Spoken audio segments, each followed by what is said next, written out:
إن شانئك هو الأبتر.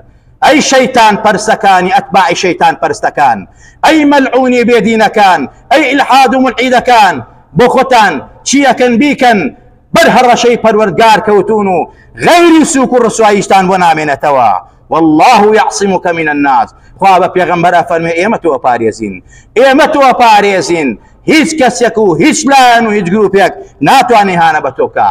ئینا کەفەیناکە المستەهزئین ئێمە بەسین بۆ ئەوانەی کەوا گاڵتە بە تۆکەن. جا شەیتان پەرستەکان و ئەوەشی کەوا پشتیوانی شەیتان پەرستەکانەکە کە ئیهانە بە پێغەمبەرەکەن دڵنیابە ئایندەیان لە ئایندەیەوان باشتر نابێ سووک و ڕسواتر و نەکبەت و بەدبەخترە بن ئازیزان و خۆشەویستان. بە سەرنجێکی مێشوو بین و تاریخ بین ئەوانەی گانێن بە پێغەمبەر کردووە چیان بەسەر هاتووە بەڕاستی نەکبەتی و بەدبەختی نەبێ هیچ ئایندەیەکیان نەبووە. ئازیزان بەڕاستی ئەوەی لە کوردستانە کرا لەم چەند ڕۆژە قائیدی حیزبێکی کوردیە ئیهانەی بە پێغەمبەر و ئیسلام کردووە. ئەمە بەڕاستی یەکێتی زانایان وەڵامی توندیان دایەوە و حکومەت وەڵامی توندی دایەوە.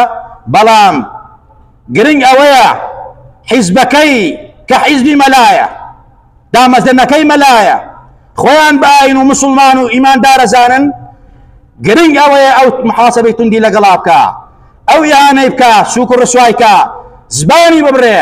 ئێمە لێرەوە بە حیزبەکەی ئەڵێن ئەگەر لە کاتێکە ئەم سەکساری شەیتان پەرستە ئەگەر بەرامبەر گەورەیەکی خۆتان بیکردایە بەرامبەر قائیدەی گەورەی کورد بیکردایە چیتان پێ کرد؟ چۆن سووکتان نەکرد؟ چۆن ڕسواتان نەکرد؟ دڵنیابە ڕۆشنایی نەبینیەوە. بەڵام وەڵڵاهی ئەگەر ئیهانەی نەکەن و زبانی درێژی نەبڕن خوا لەو زیاتر سووک و ڕسواتان نەکاو لە ناوتانە با.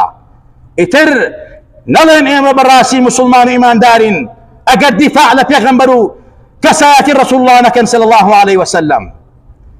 ئاز پێغەمبەری ئازیز و خۆشەویستمان خەتی سوورە هیچ کەس و هیچ لایەنێک هیچ بەرپرسێک بۆی نییە زبان درێژی بەرامبەر بکات. هەر کەس زبان درێژی بەرامبەر بکە لە هەر لایەنێکا بێ ئەگەر ئەو لایەنە پشگیری بێ ئیهانەی نەکا دەستی نەگرێ زبانی نەگرێ دڵنیابە خوای تەبارەک و تەعالا خۆی و حیزبەکەیکی سووک و ڕسواکە.